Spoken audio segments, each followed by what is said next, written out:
At the end of 2001, the transformation of the site at Boozinga from lost battlefield to industrial estate is nearing completion. But the diggers still have an important and delicate task to complete. They have found more human remains. They belong to a British soldier whose body, like hundreds of others, was lost in the battlefield mud. This is the 124th body they have discovered. Well, we have been working here for more than 2 hours now, and up to now we have found the remains of 2 soldiers, maybe even more. We've got the army boots. This is what's left of his entrenching tool. This is the entrenching tool blade, the shovel that soldiers carried to dig in under fire, to work on their trenches or on their positions. This appears to be the remains of his haversack with his personal equipment in it. This is a complete body. There's everything that he died with is on him. These soldiers did not belong to the same regiments as those who were killed in the battle in July 1915. Their metal regimental badges identify them as Royal Welsh Fusiliers, a British unit which served in the Boozinga sector about 2 years later. And there was something else about them which interests Orell. What made this soldier very remarkable is that there was a helmet, which means that probably the soldier was from 1916 or 17. If this is from 1916 and 17, he might have a dog tag, because there were dog tags, metal dog tags at the time. So far, the diggers have not been able to put a name to any British bodies they have uncovered. A metal dog tag, if one can be found, could identify its owner and put a name to an unknown soldier. Very often these soldiers became obsessed with the idea of their body being almost atomized on the battlefield and nothing for their family to see after the war. So to get around this, certainly in 1916, it became quite the fashion to have your own dog tag, your own form of identification disc.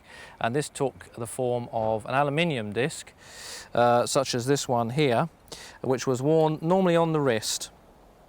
But the tags are not easy to find, even though many other fragile personal artifacts have survived.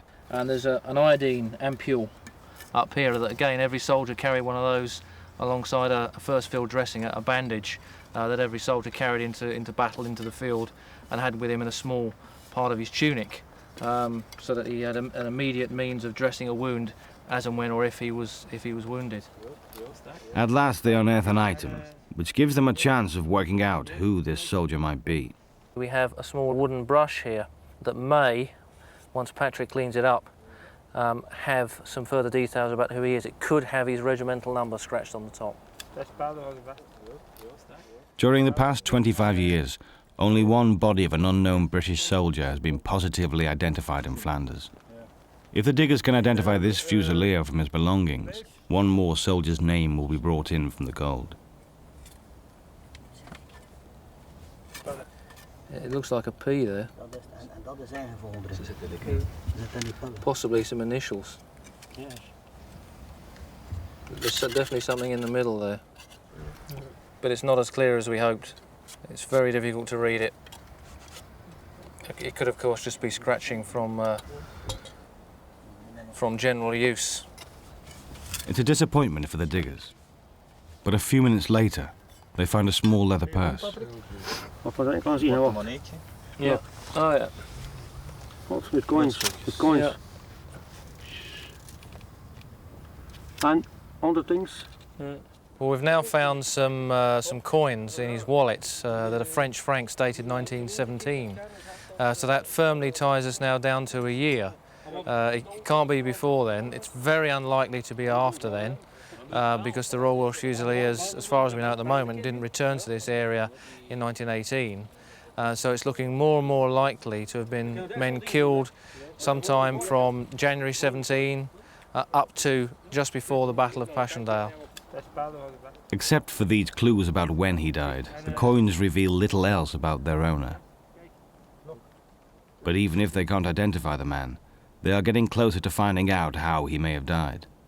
Now unearthed the skull, and interestingly we've got false teeth here, but far more importantly it clearly shows that this soldier died with his gas mask on. And we have the remains of it here, the clip from the gas mask bag just here, the remains of the filter of the gas mask, which was a box respirator. The fact that the remains of his gas mask are present like that indicates that he was actually wearing his gas mask when he died, which would indicate that some form of gas attack was going on when these men fell. And working our way down here, we're actually in the area of where his hands were, and they were almost clasping each other at this point.